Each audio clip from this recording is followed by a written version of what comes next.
What is up? NFL wildcard weekend is over. Uh, Game Saturday, Sunday, Monday night. We had some good games. We had some not so good games. I thought we had some really bad football. I thought we had some really good football. I came out of this weekend, Sean, thinking I don't know who the best teams are. The Bills, they made me question that team. So we're going to You get into should. everything. You Yes. should. The Cowboys, what Cowboys team are we going to get? The Bengals. I thought the Bengals were going to roll the Ravens. No, it took a crazy touchdown and maybe a missed penalty for them to get their 7-point victory over the Ravens. We're going to get into everything. But as always, we're brought to you by Bet Online. And it's hoop season, too. As a matter of fact, we had a big upset, right? Kansas State beats my Your Kansas Jayhawks go Jayhawks. down.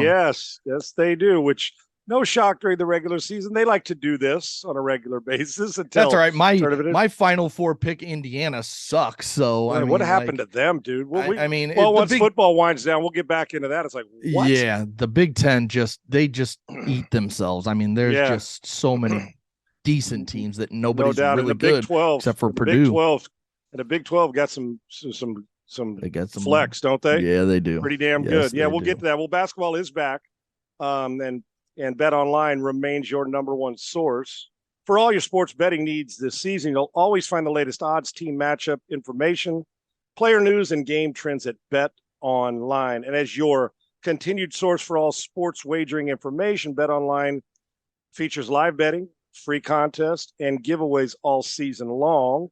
Always the fastest and easiest way to bet all your favorite sports and events, whether it's the NFL or NBA, NHL, MMA, tennis, boxing, or even golf. And we mentioned a lot of hoops out there, a lot of good college basketball and NBA all over the place. Head to betonline.ag to join and receive your 50% welcome bonus with your first deposit. Make sure to use the promo code BELIEVE. That's BLEAV as in Victor. BELIEVE to receive your rewards. Bet online where the game starts. As always, thank you to Bet Online. All right, Sean, let's start with the last game of the weekend, Monday Night Football. And before we get into what happened, Cowboys beat up on the Bucs. The Bucs were the exact team we saw every single week this year.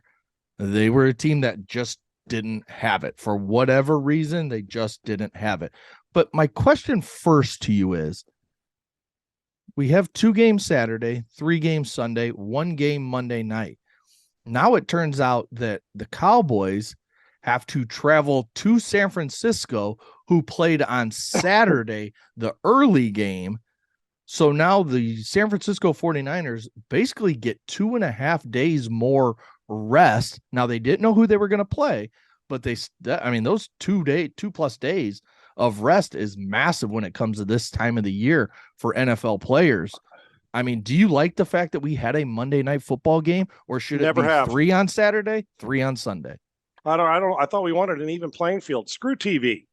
You get my point. I know why they did it. Right. Because you get big broadcasters in game, and quite frankly, the game didn't live up to any of the hype. But it is the Cowboys. It is Tom Brady. I get it, but you're basically telling the Dallas Cowboys that the Tampa Bay Buccaneers going in, you're at a shitty disadvantage. Sorry. We move on. Sorry, but the TV revenues are more important. But remember, we care about player safety, Segs. In a short week, we care about player safety, right? They'll shove that down our throat. And even though after they get 2 extra days to get their hammies and their shoulders that are banged up, and they're not, and just on the pure, if you're McCaffrey, on the pure carries of the football where you get knocked around, the bruises and bumps, you guys are going to get a couple extra, which San Francisco, I'm sure, loves. At this time of the year, I cannot begin. It's not like you're missing 10 days and everybody's getting out of competitive football. I can't begin to tell you how huge that is. And even a day off to clear your mind that the Cowboys really shouldn't get, because it's kind of a half day because they got a short week to get preparation for what may be the most dominant team in the NFC. Philadelphia will argue, but the 49ers got a damn argument themselves. So you're asking them 2 less days. Sorry, Pollard, and you guys, I know you probably banged up a little bit from the hits, but we care about player safety. But you're going to go play because TV revenue and Monday Night Football is better. It's horse shit, okay? And we all know it. Now, with that said, does 2 extra days mean that Dallas is would have beat San Francisco? Hell, I don't know. We're going to find out how they play because you mentioned which team's showing up, but it was. I don't like it, Segs. And real quick on the game, I was fortunate to get all 22 and all the okay. tape from that game. Coach JB and I, to get that yesterday. And we watched that game and broke down some of it last night. Hell, it takes hours to break it down, but an hour and 15 minutes of it, right? Of Dak Prescott, he was sharp, and of the Tampa Bay defense. And Segs, I'm going to tell you, we saw 66 times Byron Leftwich's offense and Tom Brady's offense was up and down. One day they're on the same page, 200 yards. The next day, Tom Brady's missing by 9 yards. Yeah. I mean, they weren't even close at times. And we praise them. And Tom's not above criticism, and neither are the Tampa Bay Buccaneers superstars. We haven't criticized him much in his career, but they were not good. It was, quite frankly, it was elementary school stuff from them. And on defense, same way. Segs, when you go watch it, and if you go watch what we did last night on some of the 49ers defense, Coach JB and I, scheme-wise and execution-wise, there were windows to throw to that I promise you, I got high school kids that would have completed balls. There was no rhyme or reason. Now, I don't know if somebody was out of place 40 times or if they just schemed it up, because their scheme was as unsound as the first day you put a scheme in. That's what it looked like. Right. I thought they were an unprepared football team. I did. You can place the blame, whether it's players, coaches, or both. Place the blame where you want. But you're exactly right. We kept waiting all year long for the 4 or 5 game win streak for Tampa to come out of it. And make no mistake about it, they were never consistently good this year. Never. They were good in spurts, crappy in spurts, and okay in spurts. And that's what you get, an 8-9 record, ass kicked in the first round of the playoffs. And now all the questions loom about your team, your coaching staff. Byron Leftwich, Todd Bowles, the whole thing. And so now you got that with all the stuff about whether Tom's coming back. And Dallas played a game that now it ain't going to be as easy against San Francisco, but Segs, Dallas played how they're going to have to play to beat the San Francisco 49ers.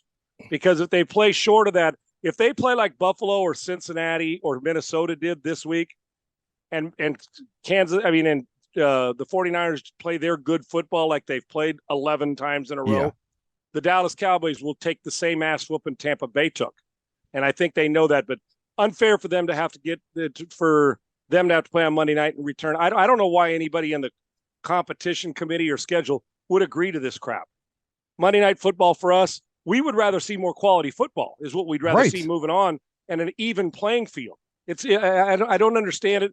But then again, when it comes to some decisions made by the TV and NFL and rights and all when we're putting something on, but we care about player safety, Segs. Right. Okay, we do. You know that, right? That's always the last thing they say. Oh, yeah, of course. Oh, by the way. Right. Exactly. Right. This game was just all Cowboys. Cowboys looked fantastic, especially from, you think of how they looked last week or the previous week against the Commanders. And Dak just, he was it felt like he was 6 of 60 in that game to then come back and just play like they did. They were so sound in every aspect of the game that, the Bucks stood zero chance in that game. And Segs, you make a great point, is the reason why people were picking Tampa, you and me included, is the last vision I saw, and I know game to game changed, but I saw a team that looked like Tampa Bay did on Monday night. Yep. It was but the Cowboys confused me because they are well coached and they're innovative, and Dan Quinn's good on defense, and they got good players. They confuse me because sometimes I watch them play and I say, well, no wonder they haven't won a Super Bowl in a long time. And then I watch them play and I say, that's a Super Bowl. That's a February team. Monday night, they look like a team that can play in February. We'll see. What did you think real quick of Byron Leftwich? He's let go as OC, threw the ball, 66 times with Tom Brady. I don't understand his game plan. His game plan all year has been kind of sketchy, and I don't know how much of that is Tom saying we need to do this, and maybe he's pushing back, and I don't know where it comes from exactly because I'm not in that room. But Byron Leftwich went from being a hot commodity as a head coach last offseason where everybody thought he was going to get the Jags job, go home to the Jags where he started his playing career and was there for so long.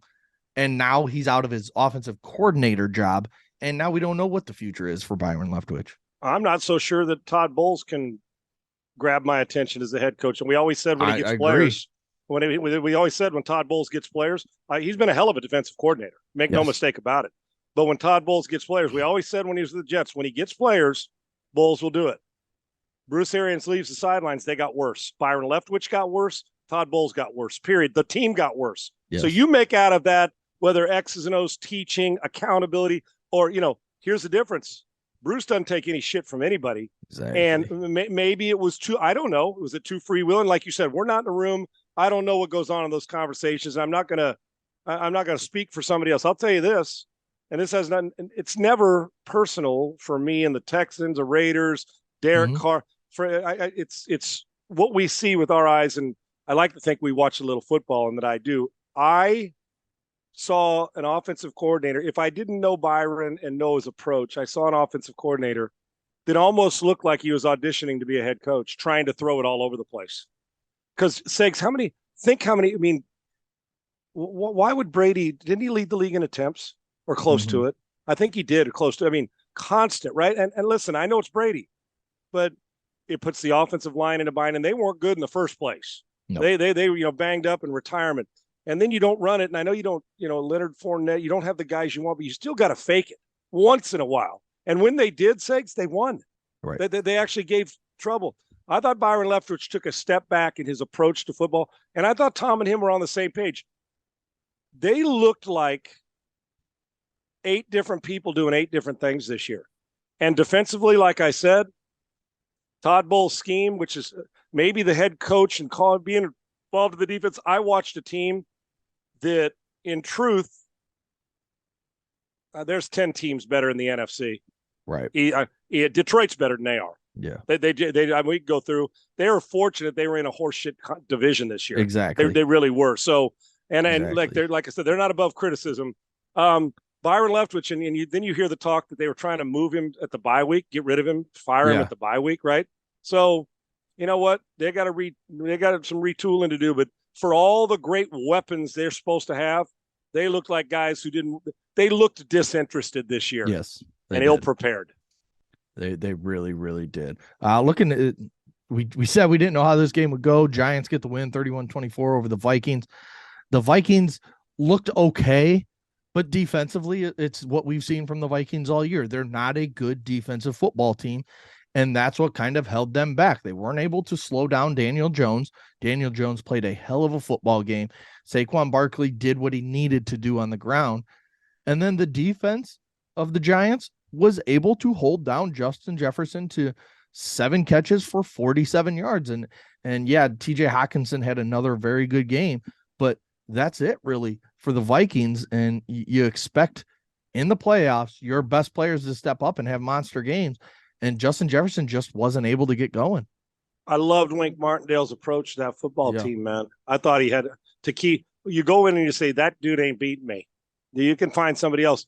And he went in with the approach, there is no way that Justin Jefferson's catching 12 balls for 200 yards and we're getting our ass kicked. If I'm going to lose, I'll lose somewhere else. Adam Thielen running the ball, Kirk Cousins throws for 500. It ain't going to be that guy. And it was a great approach. 2 is, you mentioned the first game, Segs, the Buccaneers and Cowboys. Mm-hmm.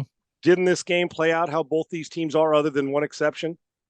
The Minnesota Vikings didn't get the last. They couldn't hand. They finally, hanging around the edge and toying with the edge. Yep. They fell off at this time instead of the 11 other times they won games. You're going to toy with that. Eventually, you keep sticking your finger in the fire. Eventually, it's going to flame up on burned. you. And the Giants weren't playing it. Right. Cousins he was accurate. Cousins threw the ball around. And then it also ended up late in the game, single elimination. I know there was pressure, but you almost got to treat it like a 2-point conversion. You cannot, on a hugged up flat route to TJ Hawkinson, you cannot throw it there.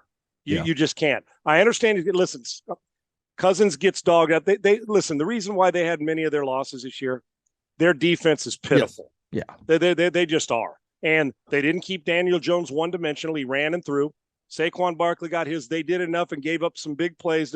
They did exactly what the Vikings have been doing all year on defense.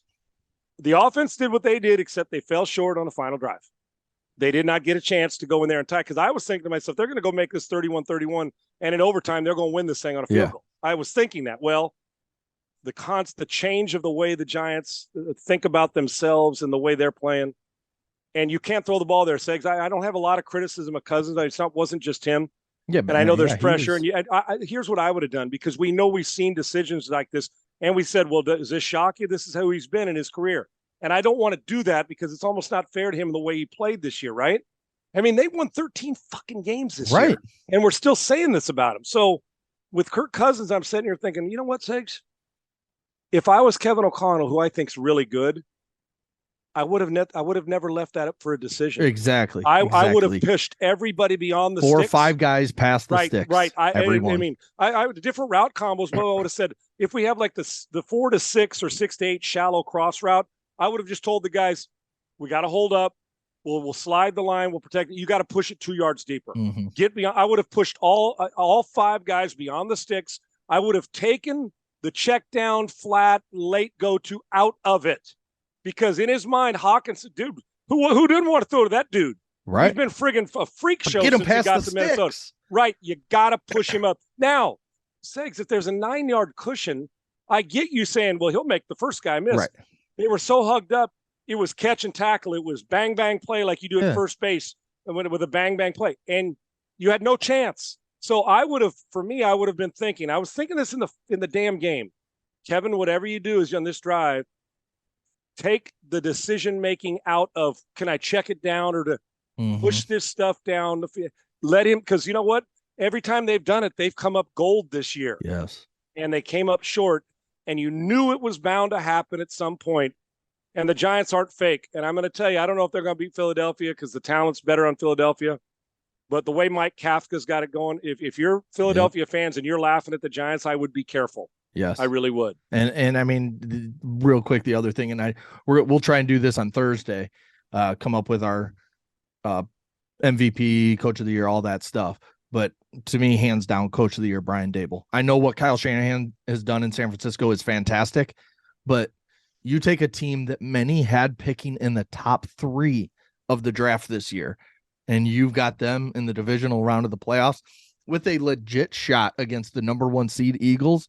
I mean, to me, that's hands down your Coach of the Year. Dude, and as an assistant coach, hasn't Mike Kafka? Yeah. Look what they've done with Daniel Jones and the consistency and the confidence. Now, listen, the truth is, for a while, Mike McDaniel was a candidate. It was like, damn, pretty good. Hell, Doug Peterson came in and did some great things in Jacksonville. I think Pete Carroll was phenomenal this year. There's Sirianni a lot of them. and Philly Nick Sirianni. He's going to get punished because they have weapons, right? Yep. Even though he does a great coaching job, he's going to get hammered because they're going to say, well, you were supposed to win. Just like Sean McDermott, just like Andy Reid. But I can tell you this, ain't nobody done a better. Kevin O'Connell did a hell of a job this year.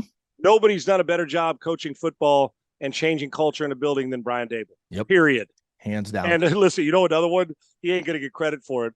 But there is no way the Pittsburgh Steelers should have gone 9-8. Oh, hell yeah. Mike Tomlin might be the coach of the year, brother. I mean, agree. You know what I'm saying?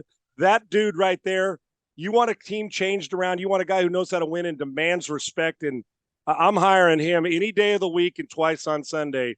While Dable will win it, they're in the playoffs and it's sexy, right? It's new. I can tell you this, though. There shouldn't be a person on the planet that would argue Mike Tomlin being the coach of the year with what he did in Pittsburgh this year. Agreed. He does it every year, though. The dude just doesn't lose. Right. That's phenomenal. Yeah. It's crazy what they continue to do. We kind of hit on the 49ers Seahawks 41-23. This was a close game at half. I thought watching the first quarter of this game, I was kind of like, rookie Brock Purdy showed up. He did not play a good first quarter. Started slow, all. Man. Yes, right. He should have been picked off 2 or 3 times in that first quarter, and luckily the ball hit the ground. And give him a ton of credit. He settled down in the second quarter. You saw the throws start to open up. He was making the easy throws, but completing them down the field. And then once he got comfortable, he took off. Lights and he out. showed and his the feet guy were awesome that in the game, too. He's been the guy that we've seen since he came into that game against Miami. He's been that guy. And credit to him, credit to Kyle Shanahan, and just credit to the 49ers for continuing to be that team. Because it was close at half, Second half, it was not close at all. Geno's laying it on the ground hurt. Yep. That changed some momentum of the game.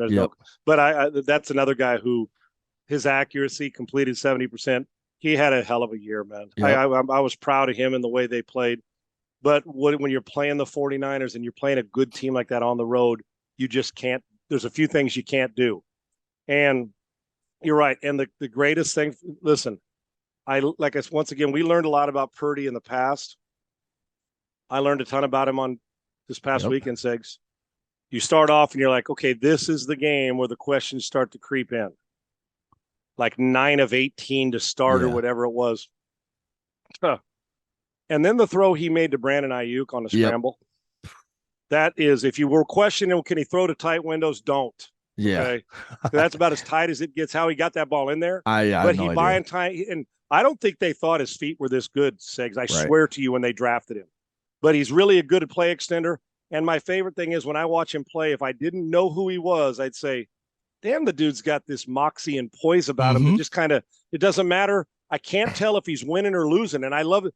From a quarterback standpoint, I love it. I don't know if he's having a shitty game or if he's kicking ass, right?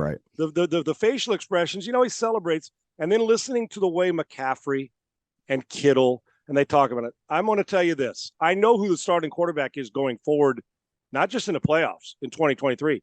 My question is, who's your backup? And what are you doing with Garoppolo if he walks and Trey Lance? It ain't about Brock Purdy's their quarterback. They do everything better. They just do. They make simple throws. He can make the big play. He's got better feet than one, more accurate than the other. He's just a better player. They're a better team. Oh, well, he's got weapons. Well, isn't that the object? Terry Bradshaw had weapons. Montana had weapons. I hate it. I hate hearing that every week. Mahomes has had weapons since he's been in the league. Weapons. Yeah. Buffalo Bills got weapons. Joe Burrow's got more weapons than any dude as much as anybody in the league. Peyton Manning had Marvin Harrison and Reggie Wayne and Dallas Clark and Edgerrin James and get the quarterback.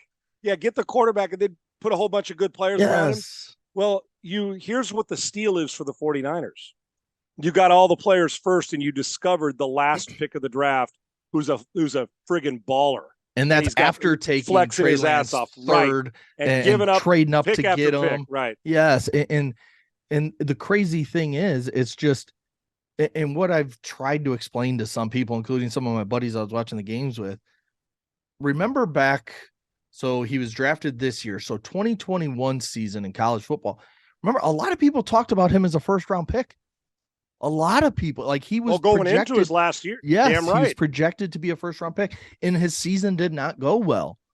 But I don't care who you are. When NFL draft analysts, when scouts are putting you up there, there's a reason they're putting you up there. It's not just because, this guy's, because Brock Purdy's not 6'4". He doesn't have this monster arm. He doesn't have, Lamar Jackson or Justin Fields running capabilities. But he was still projected to be a first, maybe early second round pick. And those guys, good. He fell. And you know what? He still had that ability. That ability was still there. He just had a shitty season. And he came in with all the confidence in the world. And you know what? He went to the right system with the right coach. Perfect for him. Went to the right team. Look what happened. Yep. I'll tell you what, I'd have rather been the last pick of the draft going to the 49ers than drafted in the fourth round going to Carolina. Honest to God, and not against Carolina, but the team, because we wouldn't have discovered Brock Purdy the way we discovered, because the confidence that he knows he can make some mistakes and then he's not afraid to make mistakes it's friggin' golden. And he's well ahead of his years as far as like not letting stuff bother him and not getting too caught up in I'm kicking ass and I'm really good. I just like the way he stays the course. And you're right, he didn't lose his ability. The key there is he never lost his belief in himself, even when he was, kind of forgotten about. Yep. They put him in there. I'm not sure. You never know what you have until you see it. Time and time again, we've seen it. The guy is a different player. And here's the problem he faces. You mentioned your buddies. The stigma of, he was the last guy drafted. He's obviously not a good player. Well, I got news for you. Those guys that you call experts in front offices and coaches, they miss the shit out of a lot of players. Yep. Matter of fact, sometimes they don't even know how to get the most out of their own players. Tom Brady went 199. Yeah. Be careful of labeling all these guys experts, because you know what? Those guys get fired too. Yeah. And you know what you're saying when you fire them? You weren't good enough to make my team better. So let's save the if you're not a first-round draft pick or a third rounder or a second rounder, you're not any good. Sometimes all you need is an opportunity and somebody to believe in you, and you saw it in San Francisco. He went to the perfect spot for him, Yes. not knowing that this shit was going to happen and turn out like it did. Most guys would have blown the opportunity and drafted that late as a rookie. This dude not only didn't blow it, he's giving you an opportunity now to go trade Trey Lance and get assets if you want. Right. That's what he's doing. I can't wait until after the Super Bowl and we start getting ready for the offseason. We'll have that discussion of what do the 49ers do? What teams make sense if you're thinking trade Trey Lance and you got to recoup maybe some of the picks you got for him, but what's Trey Lance worth? We'll get into all that once the season goes, or if we have kind of a lighter show at some point during these playoffs. But jump into the AFC, Bills Dolphins played on Sunday. I mean, I thought, watching the first 20 minutes of this game, you're thinking, oh, Buffalo's going to just destroy Miami. And then Skylar Thompson made a few plays. The defense made a few plays. Josh Allen fumbled, and Miami took advantage. And tell you the truth, Sean, Miami should have won this football game. If Miami had Tua, completely different game. I mean, Tyreek Hill didn't play great. Jalen Waddle had a rough game, and you're missing Raheem Mostert. It felt like Miami had a chance, and it just slipped through their fingers. Would have never thought it either. Yeah, Mike McDaniel did a great job with this team, and assuming Tua's healthy, I mean, they're a dangerous team moving forward. Yeah, and the dumbasses that want Mike McDaniel fired, just stop. Go away. Just don't talk. Just stop that. I thought, and just to mention, I know we'll get to it. I thought if Lamar Jackson's healthy and plays in the other game, we may not be seeing Buffalo or Cincinnati playing against each other in what I think is going to be a monster game, and probably maybe on paper has the biggest chances an upset for a road team. Yeah. You know what I'm saying? As far as because of Burrow and how good their team is. I think either played well, and you're exactly right. You think about how it could have turned out. My concern is Buffalo's offense gets a little careless for me, Segs. Yes. A little careless. I mean, I almost feel like they know they're gifted and can overcome it, and they get spectacular plays. But you're about to run into a team in the next 2 times you play. More than likely Kansas City, although I'm not putting Jacksonville, I'm not burying Jacksonville by any stretch of the imagination, but more than likely that Burrow and Mahomes, they're not going to have back-to-back bad games. I'm talking about Burrow for the most part, not playing explosive offense and do what they do. I'm just telling you, you go ahead and get careless and throw a red zone pick, lay the ball on the ground, get a penalty. You will lose this game if you're the – now, I picked them to win the Super Bowl this year, Buffalo. And I'm not going to waffle on it, but I'm not real comfortable if I'm them getting ready to play this team that I think right now is as talented a team as there is in a league, meaning Cincinnati. I was doing something with my uncle the other day, and, we were talking football, and he just, every time I see him, we talk football, and he mentions, he's like, that idiot in Buffalo is going to cost them a game because he tries to make every single play, and he has some screw ups, and he's a hero syndrome guy, Segs. Yes. He wants to do too much of a hero all the time. And when he is a hero, it's like, damn, and he's so good. I don't blame him having those kind of skills, but you can't be a hero on every play, dude, or you strike out just like a home run hitter. You have to know when to just duck out of bounds. You have to know, you don't have to get an extra yard after you've got the first down by 10 yards. Just get out of bounds. We know you're I don't tough. care how big you are. Yeah. Right. We know you're tough. You still have had problems fumbling the football. You just make key decisions that sometimes hurt your football team. And sometimes you got to take the L on a play, Segs. Yes. Throw it away, take the sack. You're good enough to get a first down on 3rd and 18. Shit, right. I've seen it enough times. So I wish I was going to that game just as a fan in a suite, mind you. I don't want to freeze my ass off. But I don't need to be sitting out in the elements anymore. Right. Bengals get the win over the Ravens. First question, was it a block in the back on the return? Yes. I mean, I think it's clear as day. I don't think it's if we're going by the letter of the law. Yeah, I mean, his hand was on a number. And he pushed him and he extended his arms. Yes, of course it was. Yes.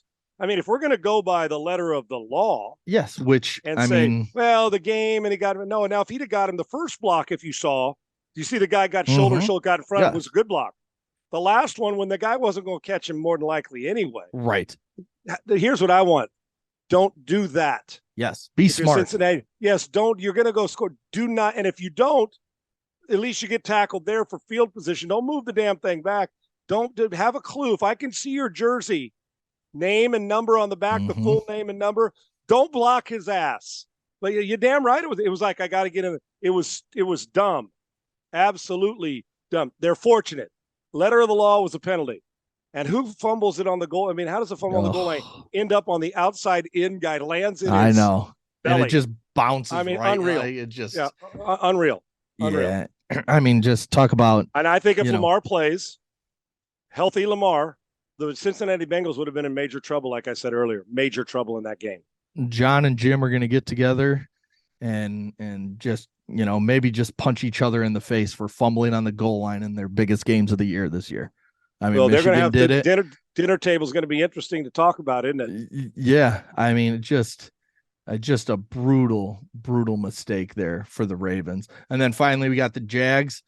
I mean, you're down 27-0. You've got a second year quarterback. You got a first year head coach for this organization.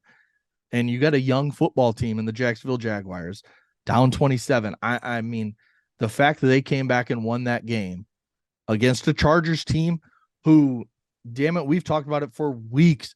This is what the Chargers do. They just always seem to shoot themselves in the foot in multiple ways. And they went very conservative in the second half offensively. Even defensively. Joe Lombardi got fired. Yep, Joe Lombardi's out. Got fired. Even defensively with Brandon Staley, they kind of just started kind of backing up and letting Trevor Lawrence do his thing after they got, 3 picks in the first quarter, 4 in the first half. Yeah. I mean, and then he comes back 4 touchdowns in the second half and showed why he's being talked about as one of the better quarterbacks in the NFL. Didn't they do what they do, though? Yes. What do you mean? We went in with what our number one concern was going in? Was, will they make decisions from the sidelines that cost them? Now, players play, but it's like, what got you to 27-0? Don't back off that. Right. We've seen the movie too many times, and Doug Peterson's been in those games. You watched him beat a guy who threw for 505 yards in a Super Bowl with his backup quarterback. He knows how to coach, and boy, is he good. And we talked about Brock Purdy. Segs, I think we're going to look over the long haul. We're going to point to last weekend's playoff game for Trevor Lawrence and say, most guys I know say, and I know that it's tough. Brett Favre, no, there's guys, this is the Hall of Famers, but the normal mere mortal would have shrunk all 4 quarters. After that start, it would have been like, hell, most if it wasn't Trevor Lawrence, I'd have had his ass sitting next to me, probably. But it's Trevor Lawrence. You play through it, the believability to keep going and putting the ball in his hand, overcoming 4 picks. He won the fans over by heading over to Waffle House, that cool bastard. Good for him after the game. But to stay resilient and do that, I don't know if they're going to be Kansas City. Well, nobody knows Andy Reid better than Doug Peterson, though. Shit, that's his mentor. Right. So he'll know some of they'll play that mental game with each other. But listen, he was resilient. The Jacksonville Jaguars hang around. They're kind of like the AFC's New York Giants. Right.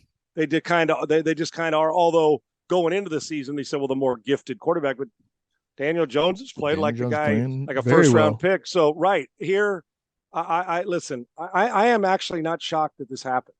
Now, it got to the point where I said, this is unwatchable offensive football, watching Jacksonville. But then they got going, and they stayed the course, and Doug Peterson and other coaches may not have been able to get through that. And he stayed aggressive, which he had to, down 27, but he didn't back off when it even got close. Right. They just kept playing and turned out. I'm not shocked that the Chargers did it. I'm not shocked that they gave the I confess, blame it on somebody else, and the head coach is still there. And I'm not shocked that Doug Peterson put the ball in Lawrence down and they won. What I am shocked is that in a playoff game that you have the audacity to lose a 27-0 game. Yeah. It's ridiculous. Yeah, I couldn't believe it. I was on the verge of turning it off in the first half. I did right after the score, the first score. What was it? When it got to halftime, I said, beginning of the third quarter, I said, I didn't watch it. And then I flicked it back on and said, what? And got more interested. I did turn it off for about 15, 20 minutes. Yeah, I said to myself, I'm going to watch through the first half. If Jacksonville does not score, I'm just turning it off. Well, they scored, so then I kept watching and kept watching and kept watching, and they make the comeback. So, I mean, fantastic way, to finish off a Saturday night if you're a Jags fan. That if you're a score Chargers before fan, halftime made you a little bit, yes, okay, let me just see how they come out. But I waited till 7 minutes into the third quarter to go. right. And I taped it, so I go back and say, well, but after that, even at 27-20 and 27-7, I thought, this is too much to overcome in a playoff game. Well, I'll be damned. There you go. But the difference of, as a coach, going in, having that touchdown, so you don't have to walk in and be like, well, guys, I mean, we gave up 27 on offense. We turned the ball over 4 times. We didn't score any points.